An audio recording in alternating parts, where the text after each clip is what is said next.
Hello to the chicos and the chicas. Welcome back. We are going to continue with some recap action from the World Cup. Today on the menu is going to be, of course, the defeat of Magnus Carlsen, and this game indeed was something quite special in more than one ways actually, because the fact that Carlsen lost is already a little bit of a mini sensation, if you will, against the young up-and-coming German Grandmaster Vincent Keymer. However, there is an additional little bit of extra to this game that really caught my eye, and that is none other than the fact that Magnus Carlsen was in fact defeated in his own style. This was nothing but a positional squeeze from what appeared to be a dead even position.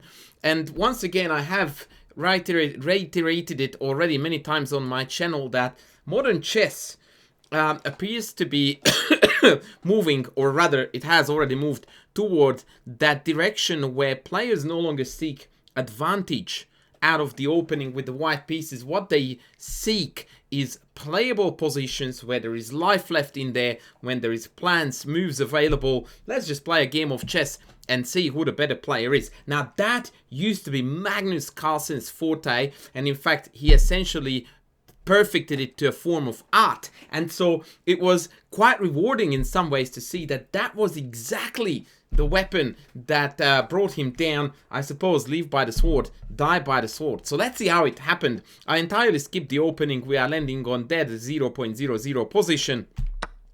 BA5 was played, and here there was a beautiful tactic that I didn't really see coming, to be honest with you, and this sort of set up the game for the forthcoming. That was very, very exciting endgame scenario with knight takes d5, a marvelous tactic. The idea is, of course, that the c4 knight is unguarded in case of any recapture except for pawn take c4, whereas after pawn takes c4, rook takes c4 is a really cool tactico when now the black queen is hanging, and if queen takes b4, then rook takes b4, recaptures and gets out of harm's way. I do think that both players saw this coming, and of course Magnus took with the knight, allowing the trade on c4 and then grabbing the pawn on a3. Now this is fundamentally the position that I think Keymer must have felt quite happy about. According to the engine, and I hate to say this, but I think it's important to note, the position is 0.000. However, for a human eye, this position is definitely more pleasant to play with white, based on one fact, and that one fact only, and that is that we have got one large pawn mass beautifully secured.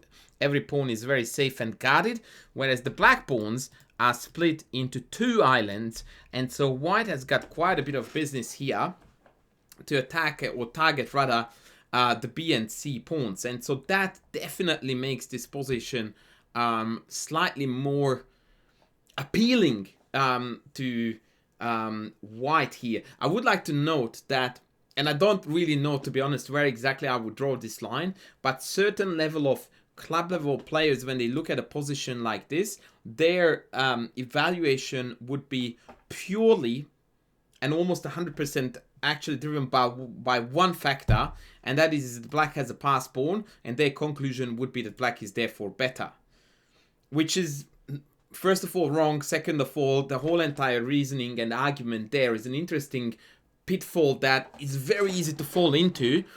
And it looks so intuitive to just claim that thing that, yeah, oh yeah, black is better because of the pass pawn.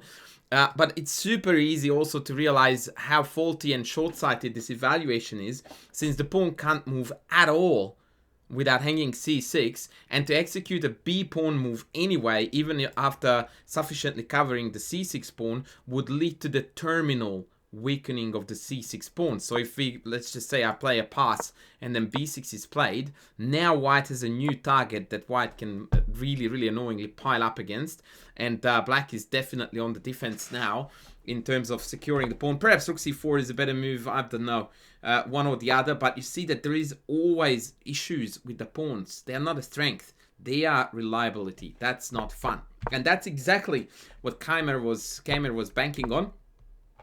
Rook 8 was played, knight f5 was played, very good chess here by both players. G4 tuck tuck, gaining some space on the king's side, opening up the king's path. Very good endgame technique by the German. And here after rook b1, I can't help but think that this is where Magnus kind of lost his way in this game, and I'm very reluctant to say it about a 28, you know, plus super GM, world champion, whatever. But to my mind, keeping the 4 rooks on the board is the insurance for a reasonably safe draw. Magnus played rook a1, and I really dislike it. I think that trading a pair of rooks, in my opinion, supports White's agenda. I would have much preferred here the doubling the piggies on the second, and it turns out to be a very good plan. In fact, rook takes b7 almost instantly allows me to score a super easy draw. f2 is no longer defendable, and all kinds of perpetual checks, and even the back rank mates White even needs to watch out here a little bit. Definite draw. So the only way for White to play for an advantage after rook d2, and frankly I wonder how much of this Magnus considered, was knight g3 with the idea of knight e4. And it's quite possible that Magnus dismissed it because of this motive. However, the trick here is that after rook a2, knight e4, tempo by the way, rook e2, I didn't understand it at first of what was going on here. I'm like, why can't I just take the pawn? But it's so simple. The pawn is immune to capture because of check. And when the king goes up, we can just take this boy. The f2 pawn is pinned, and the game is dead even.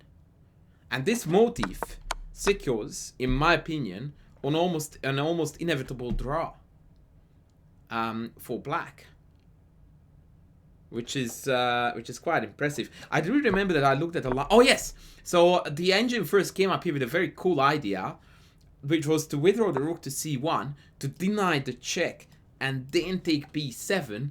But now Magnus would have had a very easy draw with this beautiful piece sack. Knight takes e3, fe3. Note that on knight here, black manages to gobble up enough pawns. Perhaps check even to send the king to the worst possible square. And yeah, I can't possibly see how black would lose this. In fact, yeah, it's definitely a draw. No questions. And so after knight takes e3, if fe3, then check. If king h1, then I just keep checking, so eventually the king has to go to f1, and now rook h2 secures the draw, because there is a mate threat here, so I have to go back and then we repeat. If knight j3, then rook h3, and White now even has to watch out, because the knight can't move because of mate, but it also can't be guarded. So yeah, I think that this 4-rook idea was Magnus's easiest way to a draw. Instead, he traded the rooks off, and now it's getting a little bit dicey, because the generic threat now is to play knight d6, hitting the pawn, and if the rook goes on the b file to defend the pawn, then White has the supremely annoying plan of going on the a file and go behind the pawns, and eventually one of them will fall. So I don't like this position anymore. The engine firmly believes in the draw still, but now it's a tough ride. King f8, g5. Keymer does what Magnus does best, squeezing a slightly advantageous endgame and just keeps on playing moves. And Magnus, rather soon, completely collapses here with knight c7. Funnily enough, the way to draw this endgame was now to switch the defensive layout and play for b6, so we need to play knight d7, and when the knight moves to d6 to attack both pawns, we play b6. And now you see that it is now the c6 pawn that gets guarded by the knight. b6 can move forward, and after something like rook c2, I think even b5 is going to prove to be playable. Is it ugly? Yeah, kind of it is, because c6 has now become a backward pawn. It's definitely still White who is calling the shots, but I do think that with Magnus's endgame technique, this would have been easily holdable. I don't know what he missed, but after knight c7, knight d6, this position no longer appears to be holdable, because now it's not only b7 that is hanging, but rook f5 wins the f7 pawn, which, by the way, explains to you why grandmasters love to play in the endgame moves like this, when they could just play g3 with the idea of opening the king's path. But no, we also need the space. And then he went on to play g5 at one point to gain more space. And now that gain space pays off with knight d6. And if they defend the pawn with b... Well, I can't actually do that. So let me defend the pawn from here. Then rook f5. And the f7 pawn falls. And the game is done, dusted. Maggie played g6. But after knight takes b7, frankly, I think it's all over. He lost the most important pawn in the structure. c6 is still isolated and weak. He's a pawn down and has got nothing to show for. And here Magnus traded down into a knight ending. Now, we learned the wisdom from botwinning that knight endings should be evaluated the same way as if it was a pawn ending. So imagine we remove the knights, evaluate the pawn ending, and that evaluation should apply more or less with the position with knights on.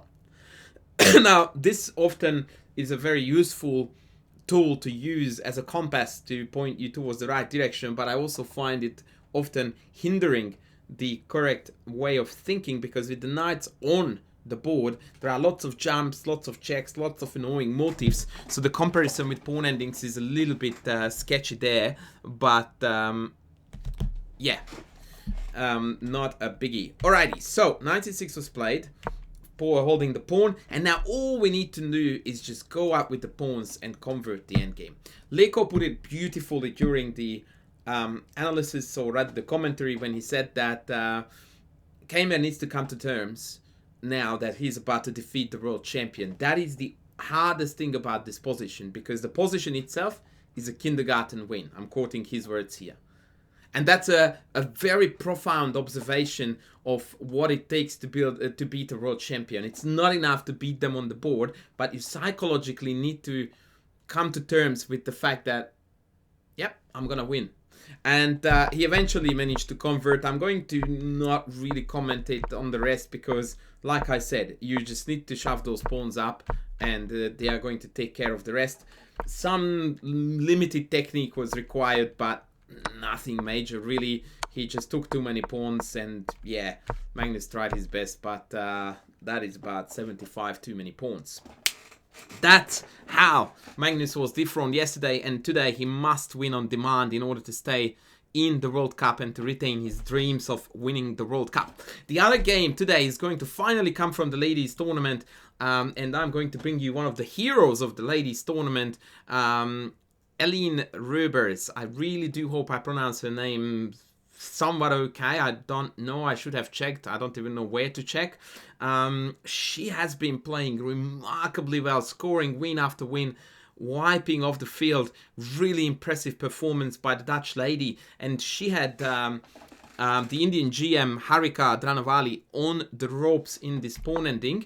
And this is, guys, a really, really marvelous example of why people should practice pawn endings in order to develop their visualization and calculation skills. Because in very strong contrast to the previous example, this endgame is not about endgame technique, not the slightest bit. What you saw by Vincent in the previous game was a marvelous demonstration of the Capablancian, the Karpovian, and the Carlsenian endgame technique of how to squeeze water out of stone. This, in very strong contrast, is nothing but a crude calculation scenario. You just need to calculate the heck out of this position, figure out the way to win. There is one guidepost that helps you to do so, which is the concept of the outside pass pawn. Despite that, this is a really, really tough endgame challenge to convert, because there are so many appealing candidate moves almost every step of the way. And unfortunately, the Dutch lady failed to convert, but I wanted to incorporate this into my video because it's a very, very exciting victory for white. So this is what happened in the game. In the game, she played king d3, and this threw away the win immediately. f4 would have been the correct move, by the way. h5 was played, this is correct. g4 was played, take, g6. And the problem now is that after something like f5 takes and takes, Black has king c6, a very clever way to lose a tempo. And after king takes d4, king f6, this looks like a textbook outside pass pawn, which should win on the grounds of I push this up, you take it, I take this, I'm closer to the remainder of the pawns, and I win. That is, in a nutshell, the concept of the outside pass pawn, which is, by the way, the decisive feature of at least 50% of pawn endings. But there is a trick here. There is an extra layer of nasty here, and that is the fact that the pawns are quite advanced, quite far advanced from Black's perspective, and so Black, instead of trying to defend the pawns, which is a virtually impossible task, they should run and seek counterplay down here, and the game is a draw because b3 is going to fall, and we are going to promote the queen at the same time. So what was the win, I hear you ask? Well, let's have a look. So instead of playing king d3 first, f4 was needed, denying Black this optimal defensive formation. So now either g6 or h5 can be played, but not both, which would secure the draw for Black. So if we start off with h5, we have g4. Let's see what the difference is. Takes, takes, and king takes. And now comes the big difference, that we don't play king d3, which would lead to the game, but we play king d2, losing a tempo. I wonder if f5 is winning here as well, but I don't think so, because then the king can come around here fast. This is the key move. That is just superb. Wow, so let's see a comparison. King c6, king d3, king d6, king takes. Let's say king f5. And now I need to start another tempo play, because now f5 is too soon. f5, I think king f6 is good actually, yeah. And now king d5, and I can take the pawn. So what I need to do here is a little triangulation. Check this out. King here, we go king d6, king here, king back, king up, and now Black is stuck. This is so delightfully beautiful. My God, if they go here, f5 wins. That is a beauty. And if g6, then I have this move now, and Black well and truly ran out of moves, and we are going to win the d5 pawn, and with that, the game. Look at that, such a marvelously beautiful position, and this is winning too. The key idea here is that after king c6, we play g5, and when the king goes to d6, we play g6. And now the king for the second, third, however many times is in Zugzwang. Black would like to go like our pass. Actually, that doesn't help even, because f6 is a threat. So now they need to go to e7, king d5, and white wins. Yeah, this was a really, really tough calculating exercise for the Dutch IM, even especially if you consider the fact that she had 6 minutes on the clock. That's not a lot. And other than f4, h4 was also a very natural candidate move to begin with, but ironically against this, every single Black pawn move draws. I'm going to show you one. g6, let's say g4, king takes c5, king d3, and g5, easy peasy, holding the fort. And after h5, you just go back. This is the move that we need to remember to correctly time the going back business. Actually, I just fell into my own trap. King c6, I think, loses here to f4. And that again just showcases how purely it is about calculation and not about endgame technique. Right? Just king c6 is just steps outside of the square of the pawn. And that's it. It's all over Red Rover. The pawn is running in. So actually now king d6 is required. And after king takes d4, I don't need to worry about the white king penetrating here. I can go king e6, because if they go here, I have king e5 nursing the pawn in and even winning for Black. In fact, this position already is winning for Black. So here white needs to go f4 to hold the draw. I don't want to go into that, but I definitely did want to model with this endgame the concept that pawn endings, more often than not, are pure calculating exercises, and as such, they are extremely efficient vehicles of supporting visualization. This is an ultimate visualization skill where you try to work out the winning lines. And the reason for that is because although the lines can go deep, the number of candidate moves for either side are fairly limited, barring the first position where I have got about 3.